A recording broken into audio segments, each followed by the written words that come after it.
আজকে পুজো মণ্ডপে এত বড় একটা বিষাক্ত চন্দ্রগুড়া সাপ ধরা পড়বে সেটা তো আমরা কখনোই ভাবতে পারিনি। চলো ব্যাপারটা তাহলে তোমাদেরকে প্রথম থেকেই বলা যায়। আজকে রাতের বেলা যখন আমি পুজো মণ্ডপের দিকে যাচ্ছিলাম আর তখনই দেখতে পাই আমাদের পুজো মণ্ডপের পাশে সব ছেলেপেলেরা একটা বিষাক্ত চন্দ্রগুড়া সাপ ধরে রেখেছে। আর দেখো সাপটা যেন আমাদের কারোর কোনো ক্ষতি না করতে পারে তার জন্য কিন্তু আমাদের এখানকার লোকজন একটা নেটের ভিতর সাপটাকে আটকে রেখে রেস্কিউ টিমের কাছে ফোন করে আমাদের এখানে আসতে বলে। আর দেখো কিছুক্ষণ ওয়েট করার পর দেখতে পেলাম সেই দাদাটাও চলে এসেছে। আর আমাদের এখানে যেন কারোর কোনো ক্ষতি না হয় সেই কারণে কিন্তু দাদাটা সাপটাকে তাড়াতাড়ি করে ধরে ফেলে। আর সাপটাকে ধরার পর দাদারা কি বললো সেটা তোমরাই শুনে নাও। সাপ সম্পর্কে অনেক অন্ধবিশ্বাস কুসংস্কার আছে। মাটির গন্ধ শুকে সাপ বার করা যায় না।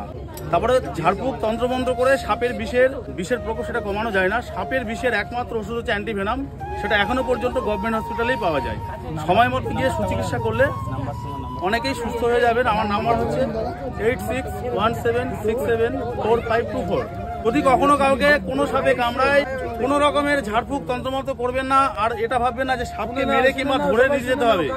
সাপকে মেরে ধরে না নিয়ে গেলেও হবে, সাপ না চিনলেও হবে, সময় মতো হসপিটালে পৌঁছাতে হবে। পৌঁছে ওখানকার সাপের বিষের যে ওষুধ সেটা নিতে হবে।